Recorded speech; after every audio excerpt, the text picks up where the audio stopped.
नमस्कार। आप सुनने जा रहे हैं बंग महिला की कहानी दुलाई वाली। काशी जी के दशाश्वमेध घाट पर स्नान करके एक मनुष्य बड़ी व्यग्रता के साथ गोदौलिया की तरफ आ रहा था। एक हाथ में मैली सी तौलिया से लपेटी हुई भीगी धोती और दूसरे में सुरती की गोलियों की एक डिबिया और सूंघनी की एक पुड़िया थी। उस समय दिन के 11 बजे थे। गोदौलिया की बाईं तरफ जो गली है उसके भीतर एक और गली में थोड़ी दूर पर एक टूटे मकान से पुराने मकान में वह जा घुसा। मकान के पहले खंड में बहुत अंधेरा था। ऊपर की जगह मनुष्य के वासोपयोगी थी। नवागत मनुष्य धड़ाधड़ हुआ ऊपर चढ़ गया। वहाँ एक कोठरी में हाथ की चीज़ें रख दी और सीता सीता कहकर पुकारा। क्या है? कहती हुई एक 10 बरस की बालिका आ खड़ी हुई। तब उस पुरुष ने कहा, सीता, जरा अपनी बहन को बुला ला। अच्छा, कहकर सीता चली गई और कुछ देर में एक नवीना स्त्री आकर उपस्थित हुई। उसे देखते ही पुरुष ने कहा, लो, हम लोगों को तो आज ही जाना होगा। इस बात को सुनकर स्त्री कुछ आश्चर्ययुक्त होकर और जुझलाकर बोली, आज ही जाना होगा? यह क्यों? भला आज कैसे जाना हो सकेगा? ऐसा ही था तो सवेरे भैया से कह देते। तुम तो जानते हो कि मुंह से कह दिया बस छुट्टी हुई। लड़की कभी विदा की होती तो मालूम पड़ता। आज तो किसी सूरत में जाना नहीं हो सकता। तुम आज कहती हो, हमें तो अभी जाना है। बात यह है कि आज ही नवल किशोर कलकत्ते से आ रहे हैं। आरे से अपनी नई बहू को भी साथ ला रहे हैं। सो उन्होंने हमें आज ही जाने के लिए इसरार किया है। हम सब लोग मुगल सराय से साथ ही इलाहाबाद चलेंगे। उनका तार मुझे घर से निकलते ही मिला। इसी से मैं झट नहा धोकर लौट आया। बस अब करना ही क्या है? कपड़ा वपड़ा जो कुछ हो बांध बूंद कर घंटे भर में खा पी कर चली चलो। जब हम तुम्हें विदा कराने आए ही हैं तब कल के बदले आज ही से ही। हाँ, यह बात है, नवल जो चाहे करवाए। क्या एक ही गाड़ी में न जाने से दोस्ती में बट्टा लग जाएगा? अब तो किसी तरह रुकोगे नहीं, जरूर ही उनके साथ जाओगे। पर मेरे तो नाकोदम आ जाएगी। क्यों किस बात से? उनकी हंसी से और किससे? हंसी ठट्ठा राह में अच्छी लगती है, उनकी हंसी मुझे नहीं भाती। एक रोज़ मैं चौके में बैठी पूड़ियाँ काट रही थी कि इतने में न जाने कहाँ से आकर नवल चिल्लाने लगे, ए बुआ, देखा तुम्हारी बहू पूड़ियाँ खा रही है। मैं तो मारे शर्म के मर सी गई। हाँ, भाभी जी ने बात उड़ा दी। वह बोली, खाने दो, खाने पहनने के लिए तो आई हैं। पर उनकी हंसी मुझे बहुत बुरी लगी। बस इसी से उनके साथ नहीं जाना चाहती। अच्छा चलो, मैं नवल से कह दूंगा कि बेचारी कभी रोटियां तक तो खाती ही नहीं, पूड़ी क्यों खाने लगी। इतना कहकर वंशीधर कोठरी के बाहर चले आए और बोले, मैं तुम्हारे भैया के पास जाता हूँ, तुम रो रुला कर तैयार हो जाना।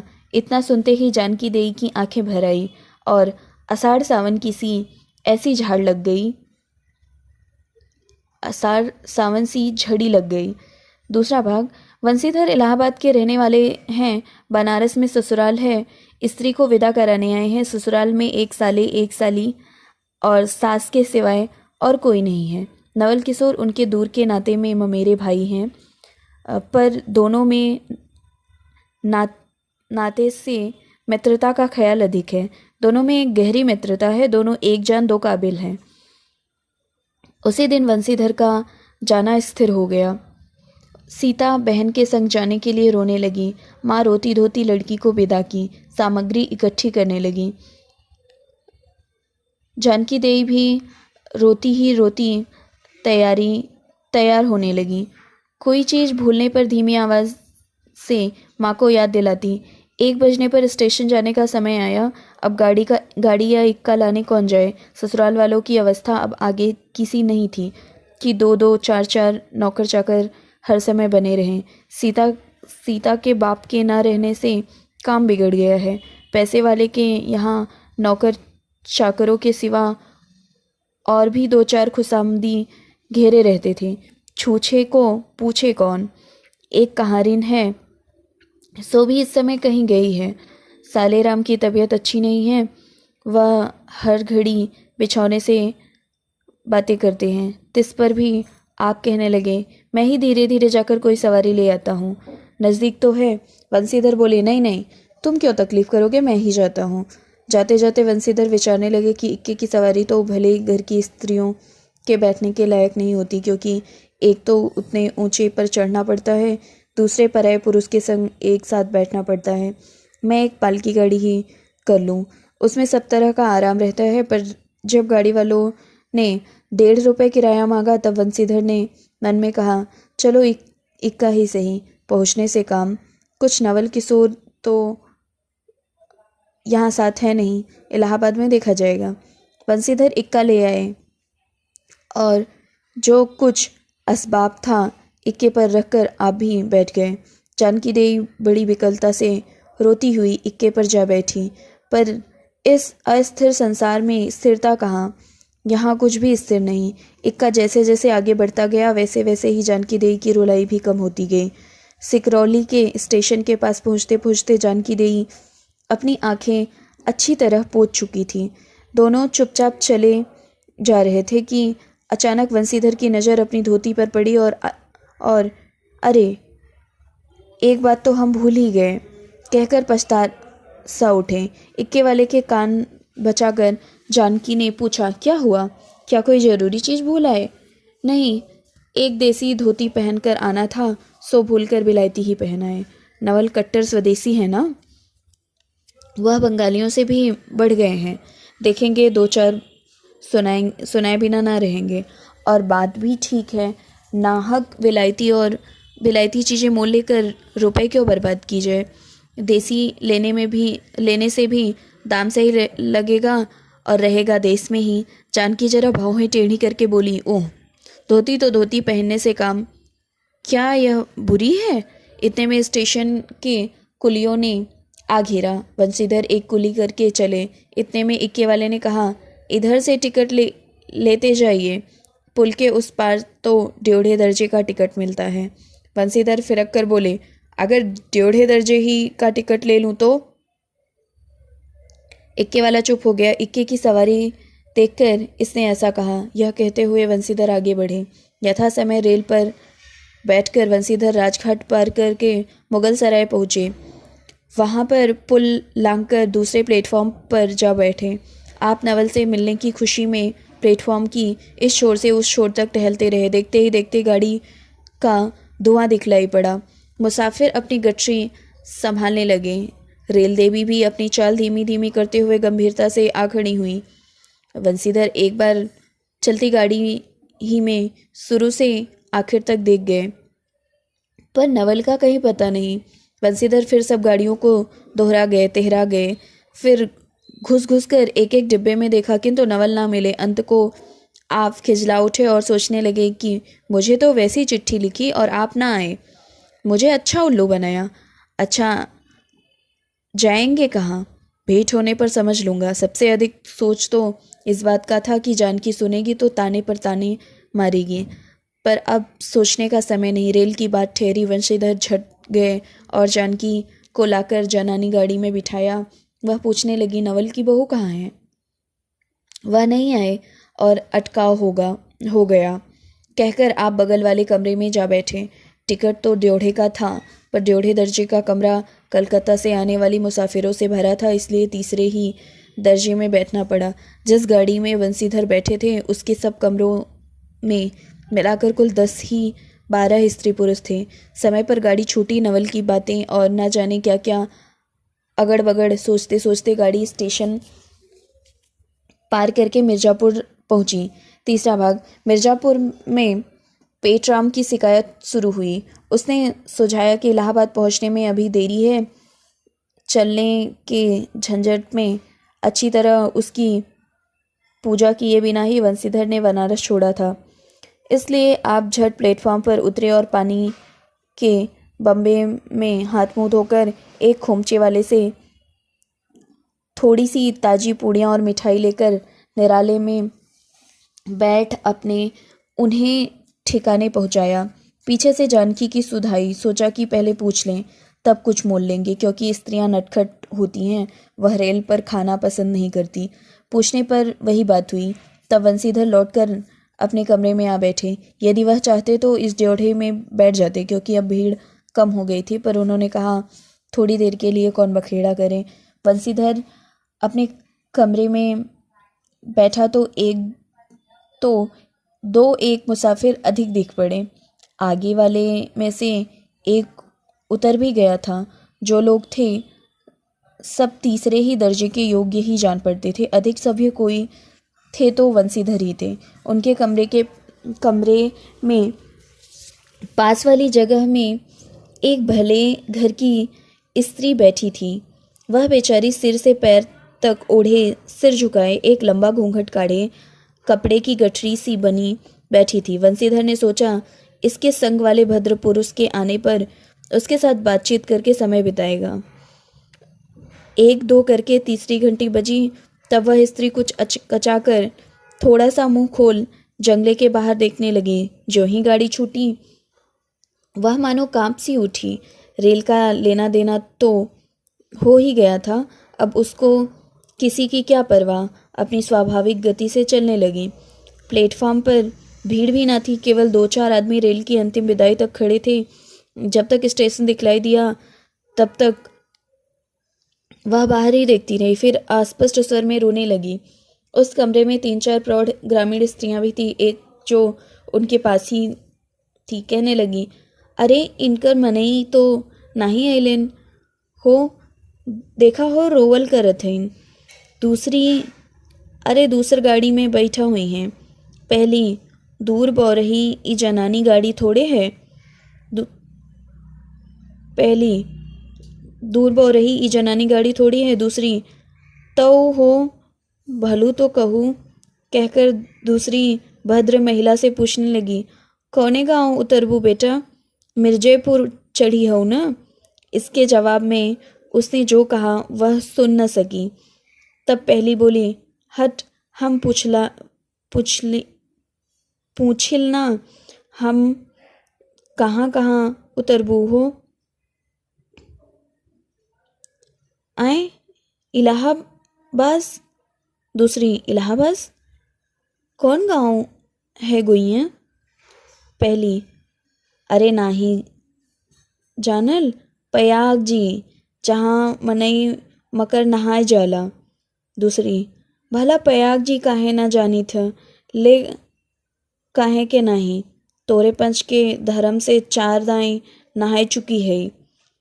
ऐसो सो हो सोमवारी और गहन दका दका लाग रहा, तौन तोहरे काशी जी नहाए गई रहे। पहली, आवे जाए के तो सब औते जात बाटेन, फोन यह साइड तो बेचारो विपत में ना पड़ल बाटिन। हे हम पचा हई राजघाट टिकस कटौली, मोगल के सराय उतरली, होदे पुनः चढ़ली। दूसरी, ऐसे एक दाएं हम आवत रहे, एक मिली औरो मोरे संगे रही। द कौने टिसनिया पर उकर मलिकवा उकर से जुड़त ही गड़िया खुली। अब भैया ऊ गरा फाड़ फाड़ नरियाए, ए साहब गड़िया खड़ी करा, ए साहब तनी गड़िया खड़ी करा। भला गड़िया दई नाती काहे के खड़ी हुई। पहली, ऊ मेहररुआ बड़ी उजबक रहल, भला केहू की चिल्लाए से रेलियो कहूँ खड़ी होला। इसकी इस बात पर कुल कमरे वाले हंस पड़े। अब जितने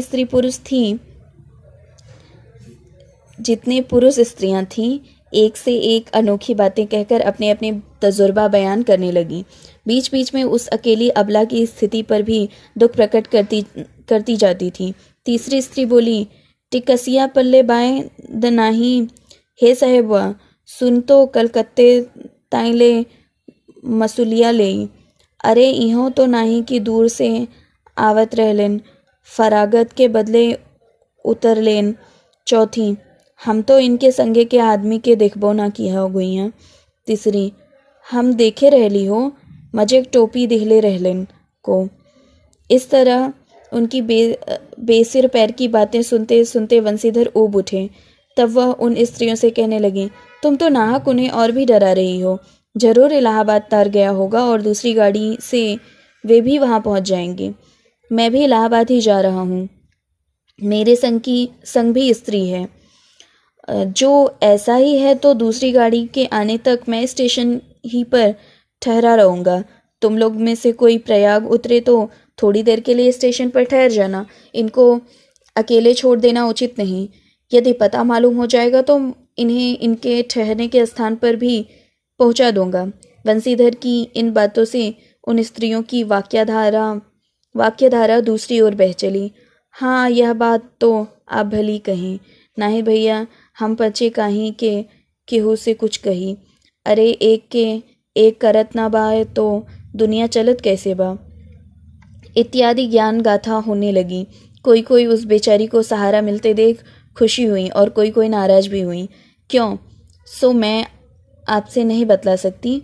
उस गाड़ी में जितने मनुष्य थे सभी ने इस विषय में कुछ न कुछ कह डाला। पिछली सीट में केवल एक स्त्री जो फरासीसी छीट की दुलाई ओढ़े अकेले बैठी थी, कुछ नहीं बोली। कभी कभी घूंघट के भीतर से एक आंख निकालकर वंशीधर की ओर ताक देती थी और सामना हो जाने पर फिर मुंह फेर लेती थी। वंशीधर सोचने लगे कि यह क्या बात है। देखने में तो भले घर की मालूम होती है, पर आचरण इसका अच्छा नहीं है। गाड़ी इलाहाबाद के पास पहुंचने को हुई। वंशीधर उस स्त्री को धीरज दिलाकर आकाश पाताल सोचने लगे। यदि तार से कोई खबर ना आई होगी तो दूसरी गाड़ी तक स्टेशन पर ही ठहरना पड़ेगा, और जो उससे भी कोई ना आया तो क्या करूँगा। जो हो, गाड़ी नैनी से छूट गई। अब उन अशिक्षिता स्त्रियों ने फिर मुंह खोला। का भैया, जो केहू बिना टिकस के आवत हुई तो ओकर का सजा होला। अरे ओका ई नहीं चाहत रहा कि मेहरारू के तो बैठा देलन और अपुआ तौन टिकस लई के चल देलन। किसी किसी आदमी ने यहाँ तक दौड़ मारी कि रात को वंशीधर इसके जेवर छीन कर रफू चक्कर हो जाएंगे। उस गाड़ी में एक लाठी वाला भी था। उसने खुल्लम खुल्ला कहा, का बाबूजी, कुछ हमरो साझा।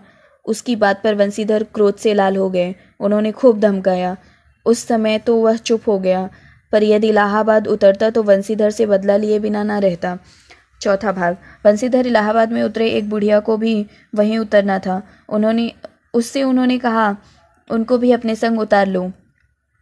फिर इस बुढ़िया को उस स्त्री के पास बिठाकर आप जानकी को उतारने गए। जानकी से सब हाल कहने पर वह बोली, अरे जाने भी दो, किस बखेड़े में पड़े हो। पर वंशीधर ने ना माना। जानकी को और उस भद्र महिला को एक ठिकाने बिठाकर आप स्टेशन मास्टर के पास गए। वंशीधर के जाते ही बुढ़िया, जिसे उन्होंने रखवाली के लिए छोड़ा था, किसी बहाने से भाग गई। स्टेशन मास्टर से पूछने पर मालूम हुआ कि कोई तार नहीं आया है। अब तो वंशीधर बड़े असमंजस में पड़े। टिकट के लिए बखेड़ा होगा, क्योंकि वह स्त्री बेटिकट है। लौट कर आए तो किसी को ना पाया। अरे यह सब कहाँ गई। यह कहकर चारों तरफ देखने लगे, कहीं पता नहीं। इस पर वंशीधर घबराए। आज कैसी बुरी साइड में घर से निकले कि एक के बाद दूसरी आफत में फंसते चले आ रहे हैं। इतने में अपने सामने उस दुलाई वाली को आते देखा। तू ही उन स्त्रियों को कहीं ले गई है। इतना कहना था कि दुलाई से मुंह खोलकर नवल किशोर खिलखिला उठे। अरे यह क्या, सब तुम्हारी ही करतूत है। अब मैं समझ गया, कैसा गजब तुमने किया है। ऐसी हंसी मुझे अच्छी नहीं लगती। मालूम होता है कि वह तुम्हारी ही बहू थी। अच्छा, तो वे लोग गई कहाँ। वे लोग तो पालकी गाड़ी में बैठी हैं, तुम भी चलो। नहीं, मैं नहीं, सब हाल सुन लूँगा तब चलूँगा। हाँ ये तो कहो, तुम मिर्ज़ापुर में कहाँ से आ निकले। मिर्ज़ापुर नहीं, मैं तो कलकत्ते से, बल्कि मुग़ल सराय से तुम्हारे साथ चला आ रहा हूँ। तुम जब मुग़ल सराय में मेरे लिए चक्कर लगाते थे तब मैं ड्योढ़े दर्जे के में ऊपर वाले बेंच पर लेटे तुम्हारा तमाशा देख रहा था। फिर मिर्ज़ापुर में तुम पेट के धंधे में लगे थे। मैं तुम्हारे पास से निकल गया पर तुमने मुझे न देखा। मैं तुम्हारी गाड़ी में जा बैठा, सोचा कि तुम्हारे आने पर प्रकट होऊंगा, फिर थोड़ा और देख लें। करते करते यहाँ तक नौबत आ पहुँची। अच्छा अब चलो, जो हुआ उसके लिए माफ़ करो। यह सुनकर वंशीधर प्रसन्न हुए। दोनों मित्रों में बड़े प्रेम से बातचीत होने लगी। वंशीधर बोले, मेरे ऊपर जो कुछ बीती सो बीती, पर वह बेचारी जो तुम्हारे गुणवान के संग पहली ही बार रेल में आ रही थी, बहुत ही तंग हुई। उसे तो तुमने नाहक रुलाया, वह बहुत ही डर गई। नहीं जी, डर किस बात का था, हम तुम दोनों गाड़ी में थे ना। हाँ, पर यदि मैं स्टेशन मास्टर को इत्तला कर देता तो बखेड़ा हो जाता ना। अरे तो क्या मैं मर थोड़े ही गया था, 4 हाथ की दुलाई की बिसात ही कितनी। इसी तरह बातचीत करते करते दोनों गाड़ी के पास आ गए। देखा तो दोनों मित्र बंधुओं में खूब हंसी हो रही थी। जानकी कह रही थी, अरे तुम जानो क्या, इन लोगों की हंसी ऐसी ही होती है। हंसी में किसी के प्राण भी निकल जाएं तो इन्हें दया ना आवे। खैर, दोनों मित्र अपनी अपनी घरवाली को लेकर राजी खुशी घर पहुंचे और मुझे भी उनकी ये राम कहानी